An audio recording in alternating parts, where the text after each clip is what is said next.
Hi everyone, I'm back. Hey, today is, I'm going to turn some lights on for you. Hold on. This is my third video. Just stop taking, okay. And I'm doing it on my laptop through my camera because I can't figure out when you hit YouTube to create, it says upload video. Well, I'm trying to recreate it, but it's not working. So I'm doing it on my new laptop. And I can't remember. I told you this is December 23rd, 2025. And my name is Debbie. And this is just all new to me. And I look forward to talking to you guys. But today I wanted to show you some.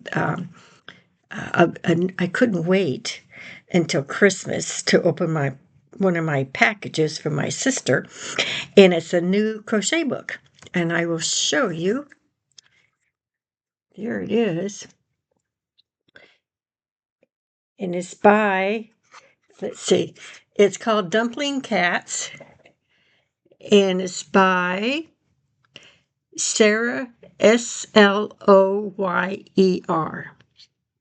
And it's really a good book. It's she has great examples, good colors, just really cute things, and she names all of her characters and that a little story behind each one. So it's a fun book to look at. I would highly recommend this book. And I'll show you. I made one. I couldn't wait any longer, so I made the Sunflower Kitty, and here she is. She was a lot of fun to make. Um, Great instructions. Only thing is, it's kind of weird. She's got a pointy nose. It reminds me kind of a mouse instead of a cat. But she was easy to make, a lot of fun. And my bathroom and my guest bathroom is all sunflowers. So she's going to be sitting on top of my little cabinet above the toilet. You know how you have for medicine cabinets nowadays, they don't install them in your walls like the old days. So she's going to sit there. So I'm going to continue working on different projects through that book because it's just great ideas. But most of it she shows is in worsted yarn, which is the 4 weight, and so they're a lot smaller. But I used 6 weight, and so of course they're going to get bigger. So I really enjoyed doing her, and it took me a day. I mean, I'm a slow crocheter. I just am. But then last night didn't want to just sit and do nothing, so I made, these are supposed to be Pop-Tarts, so I made 2 of these. So I'm working on my keychains, like I said before. So I got 2 done. I do have a third one started, but I haven't. I gave up. I got bored. But these are kind of cute, and they don't look. Mine don't look like much of a Pop-Tart. And I got this. It's a free pattern, and the let's see.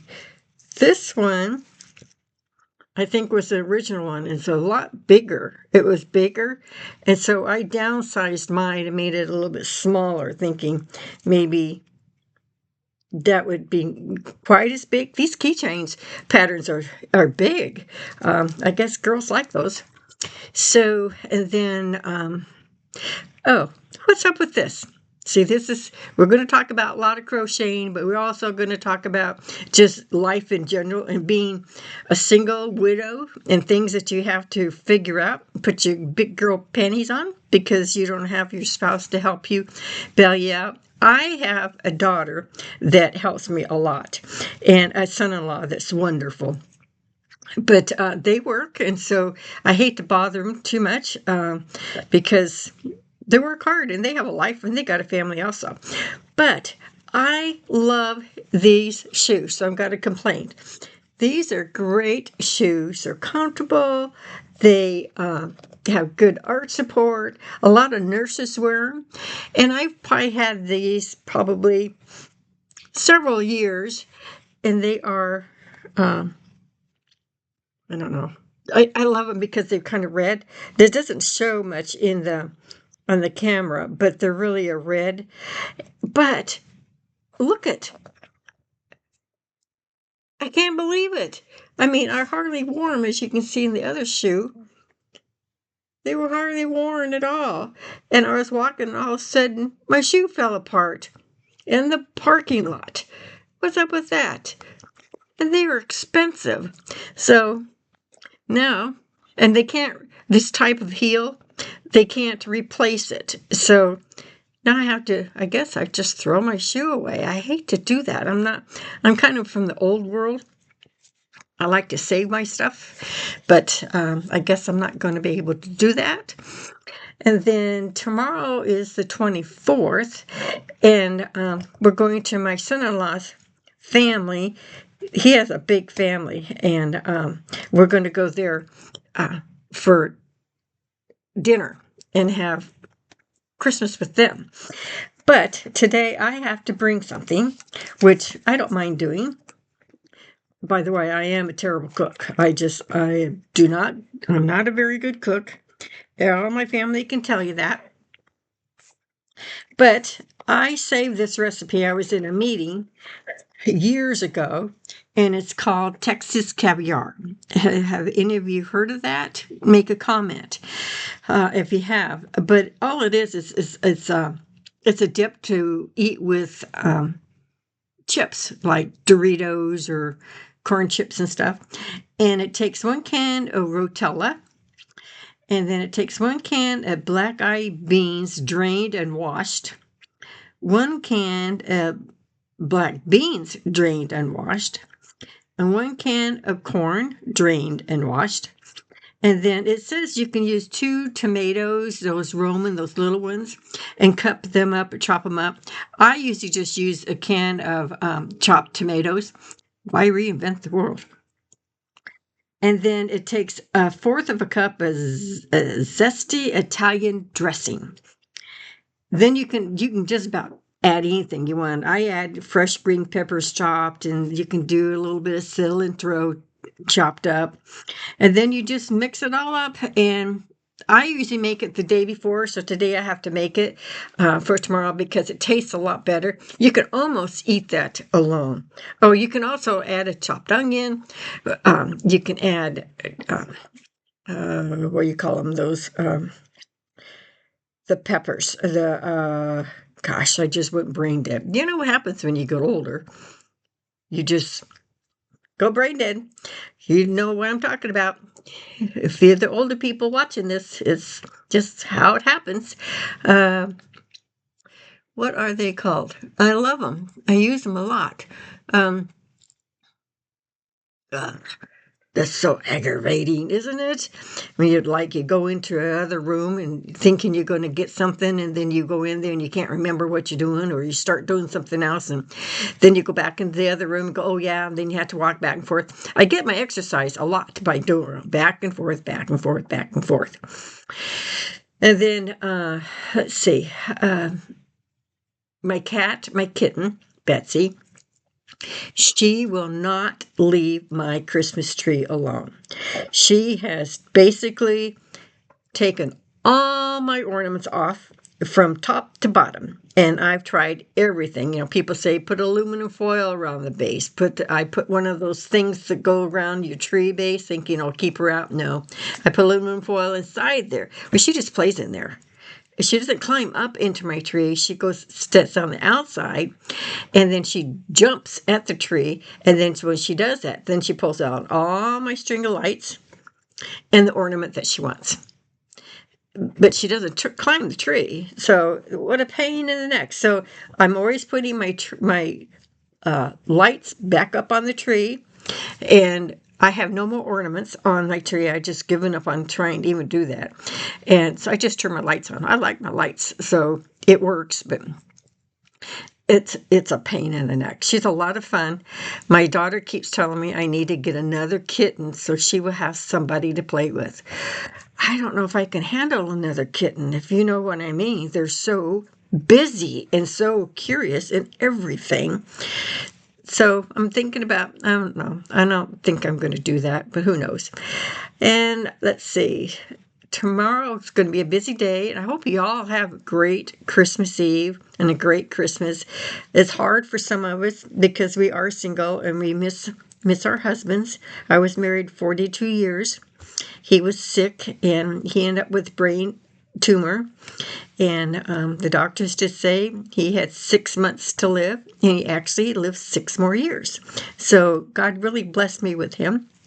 So I just want you to encourage you to treasure the time that you have with your husband. I know we drive each other crazy, but when he's gone, you wish he was there to give you crazy, to help you have crazy. He had a great sense of dry humor, and so that's why I'm here in Florida, to not be by myself, but I'm originally from Arizona, miss Arizona, miss all my friends. So I'm thinking about starting a chat and chew coffee club for women in my town, just for women once a week, get together and have coffee and chit chat. And if we do crafts, to bring them, or show and tell so we can encourage each other. Since I'm new to the area, I'll find out where new things are, where to go, and what to do, because I'm still trying to figure out my place. I've only been here since March, so I'm still learning. If it wasn't for my GPS, I get lost going around the block. So I use that faithfully. And no updates on any more markets until after the first of the year, hoping that there'll be one for Mother's Day or Easter. I'm still trying to get into a venue, a little store or something to sell my plushies, so I don't have to go out to do these markets, because it's hard on these old bones. You know what I mean? If you don't have a partner that can help you set up and move and pack all that stuff, it's a lot of work. I enjoy it. I enjoy the people, but it is a lot of work. And but I want to continue to have contact with people on outside, because I don't have a lot of friends yet. I did find my church.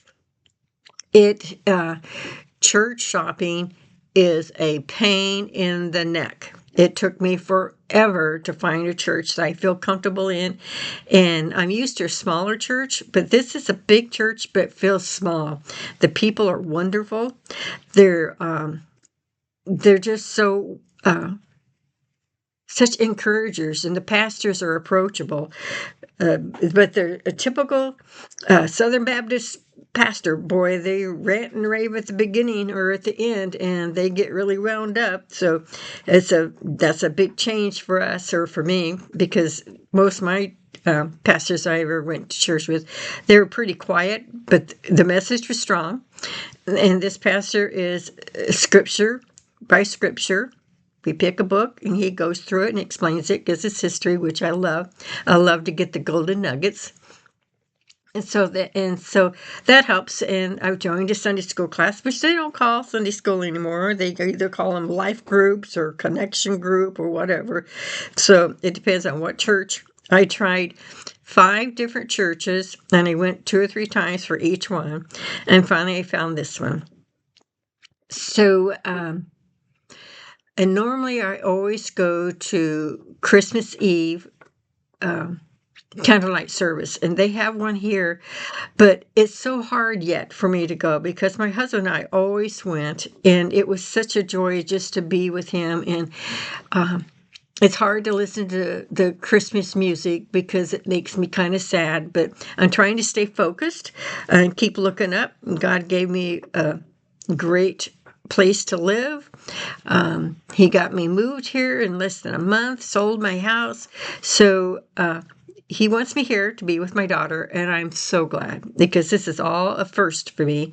I had not been able to spend Christmas or Mother's Day or any of that holidays probably in 20 years, because she was always in someplace else and I was always someplace else, and my husband refused to move out of Arizona, so we stayed here. And she didn't get to come home very often. She was in the military for a while, and then her job just wouldn't let her have that much off because the time that she did take off was usually helping taking care of kids.